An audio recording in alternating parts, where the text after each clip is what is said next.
Hey everyone, just a very, very brief video today. Because we've gotten off a little bit off calendar, this is trying to deal with the COVID stuff. And I have elderly parents in New York, which demand a lot of my time and attention. I am sort of semi-managing their lives at this point because they're so old and incapacitated, and they're locked down in their home. I've had a little bit of difficulty juggling the keeping the calendar and dealing with all the stuff on that end of things that I have to deal with. Not to mention, I have a daughter who just graduated and is about to supposed to start college at Indiana University soon, and everything is unknown and up in the air. Anyway, I'm sure I don't need to tell you how difficult it is to sort of maintain a proper schedule. So, but we've gotten off calendar twice, and the way I handle getting off calendar is to make sure that I handle it in a way that does not negatively impact the students. And so, I'll just remove stuff to keep us on target. And so, I'm just going to eliminate the last value and obligation lecture. And the third value and obligation lecture is mostly a recap of Kant, and then a brief, there's a few items at the end about objections to Kant. So I'm not going to elaborate further on Kant. What I said about Kant is more than enough for the purposes of a general education course. I'll repeat what I said about Kant again, and then I'm going to just quickly go through a few objections to Kant, so that there's a symmetry between the treatment of Kant and the treatment of utilitarianism, because I did discuss criticisms of utilitarianism. So let me just sort of very quickly just recap the basic picture of Kant, and my whole aim was to sort of contrast the Kant and the utilitarians, because these do really represent the two primary sort of orientations that you find across moral and ethical philosophy today. Most moral philosophers are some variety of utilitarian or Kantian, and so that's really all that I wanted to accomplish in this course anyway. All right, so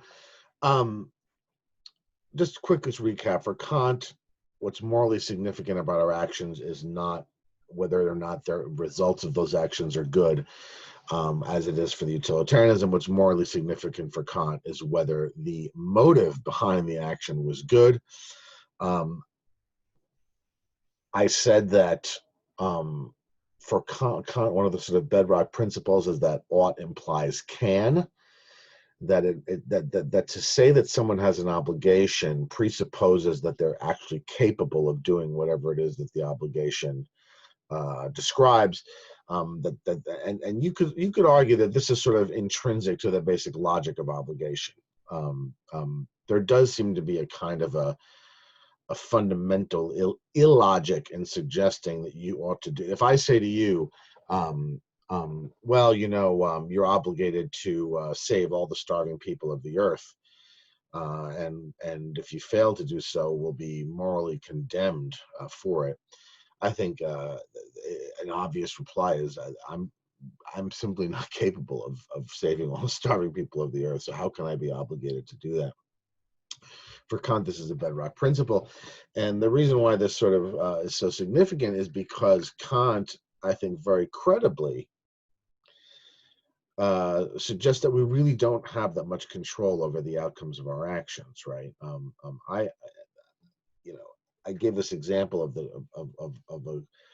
of a girl drowning in a lake, and my obligation. I certainly have an obligation to try to save the girl in the lake, right?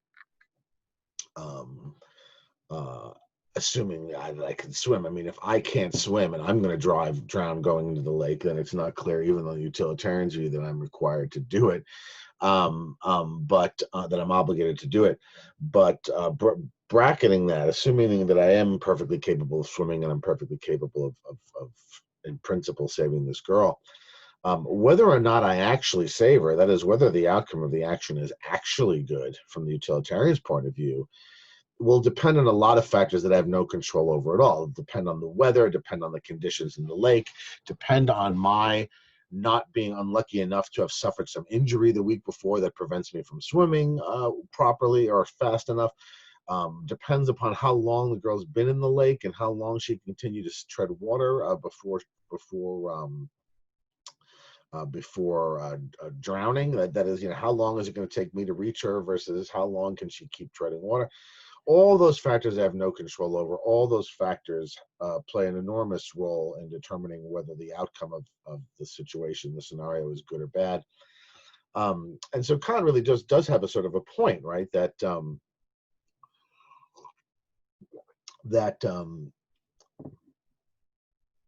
it makes no sense to hold us morally responsible for outcomes when we really don't control those outcomes. So then the question becomes, well, what do we control? Well, one controls what motives one acts on, right? Right? I control what motives. I control what I do. Right? This is why I said when I talked about Kant that at the heart of Kant's moral philosophy, one element of it, at the heart of it, is agency.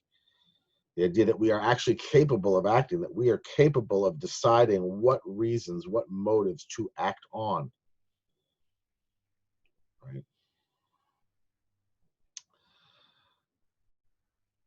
Now, if you ask, well, what makes a motive a good motive? That then brings us to that other core element of Kant's moral philosophy, and that is rationality. At the heart of our status as moral beings for Kant is that we have two attributes: freedom and reason. Right? Those are the two. Right? We can think about our actions. We can deliberate about our actions. We can reason as to what should be done and what shouldn't be done, and we're capable of acting on those reasons. Okay.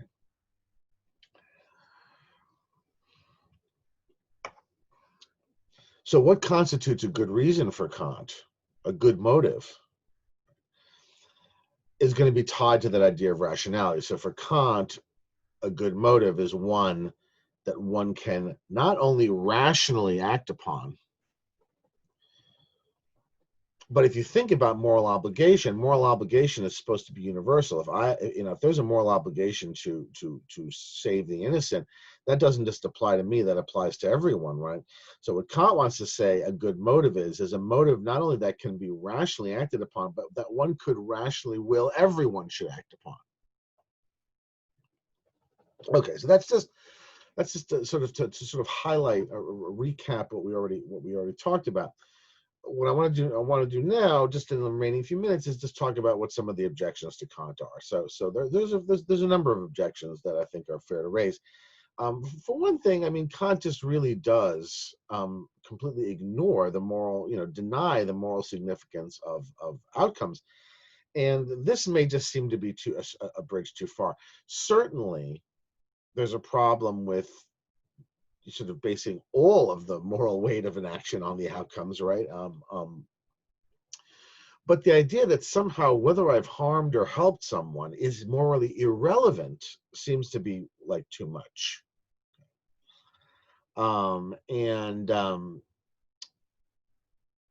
There's furthermore, an objection was raised at the time by a contemporary of Kant's that sort of, points to there sort of being a certain rigidity in Kantian ways of thinking about morality. Because think about it, for Kant, if something is a good reason, right, it's a good reason for all, and it always applies, right? One of the nice things sort of about the utilitarian is that you can get kind of more subtle gradations of obligation and prohibition, right? So, a utilitarian can explain why a certain action on some occasions would be the right thing to do, but on others would be the wrong thing to do, right?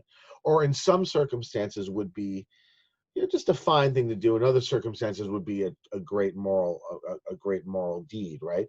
And that's because the outcomes, good or bad outcomes, interact very intimately with circumstances, right? Right, so the very same action in different sets of circumstances can have very different effects in terms of whether the outcomes are good or bad. So, for example, a utilitarian can make sense of the idea that sometimes you're obligated to tell the truth and sometimes you might be obligated to lie, because depending on the circumstances, the outcomes will change wildly, right? The Kantian seems to have more of a difficulty with this, and that's because the Kantian ignores outcomes. The Kantian also kind of has to ignore circumstances, right? Because outcomes occur within the space of circumstances. And for Kant, everything that has to do with morality is about whether the motives you act on have this kind of universal rational applicability, right? And so for Kant, what Kant's going to say is that the reason why lying is wrong is that it's wrong to intend to deceive, right?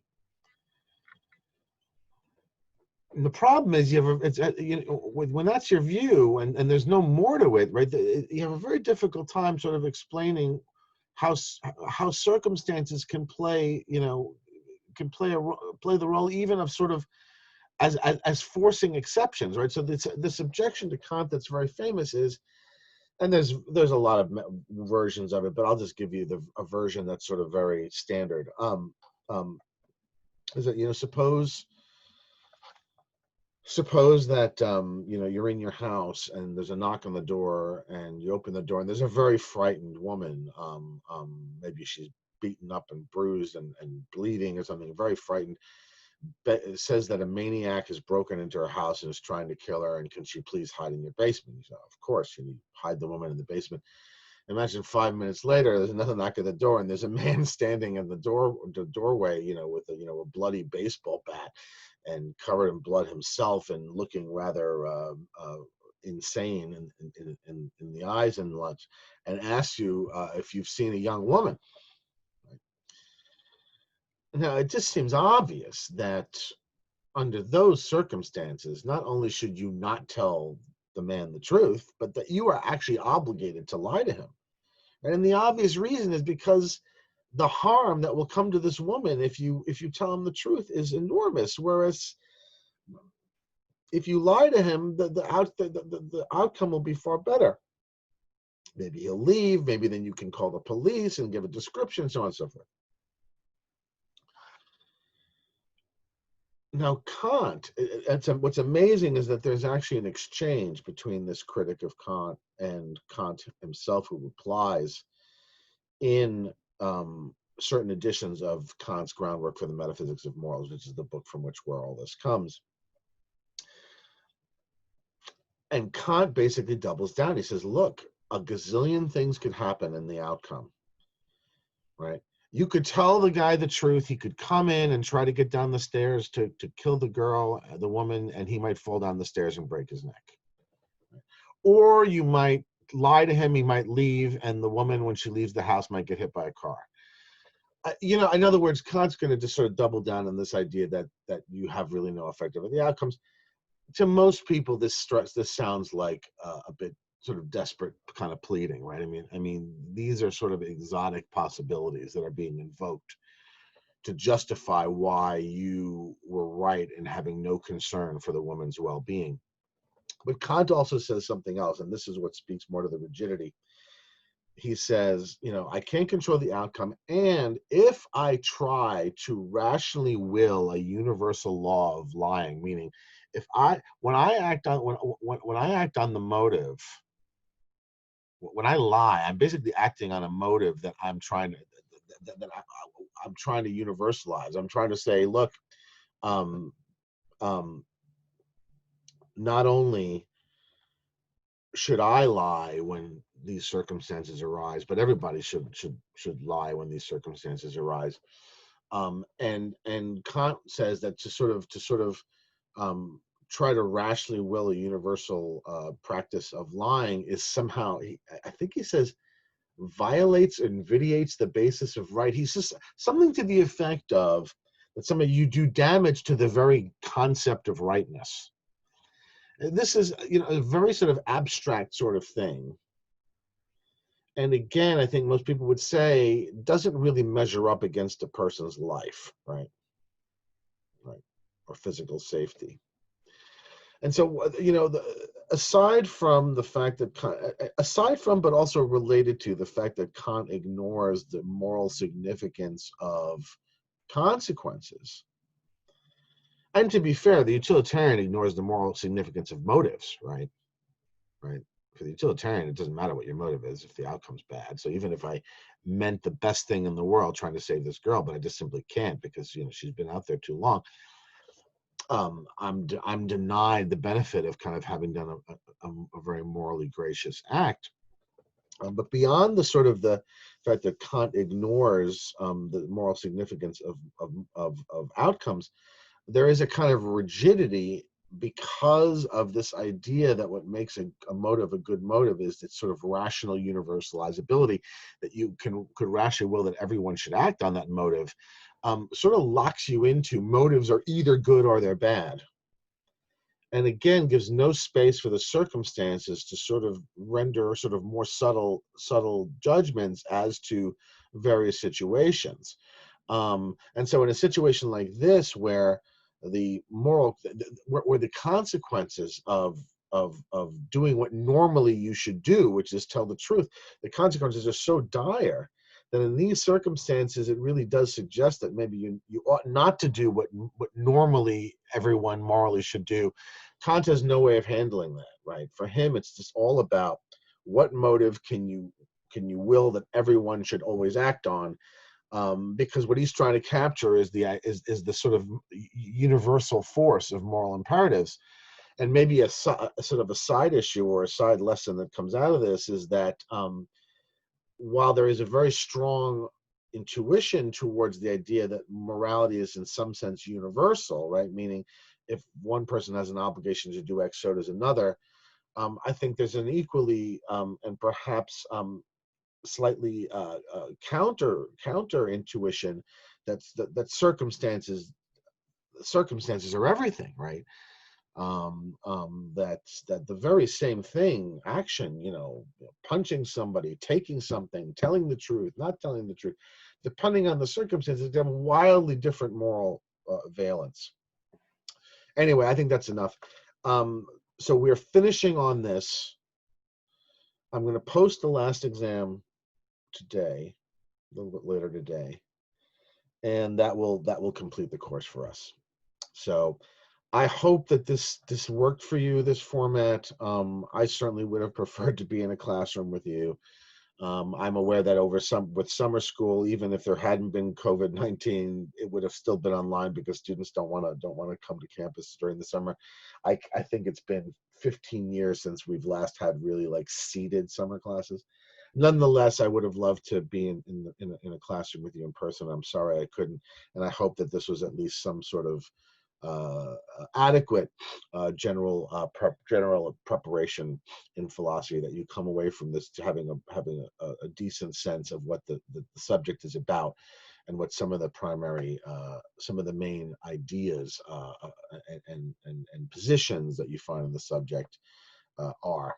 All right, take care, everyone. Please stay healthy and careful in these dangerous days. And I hope maybe I'll see you again in some future course when we're all back on campus. All right, take care.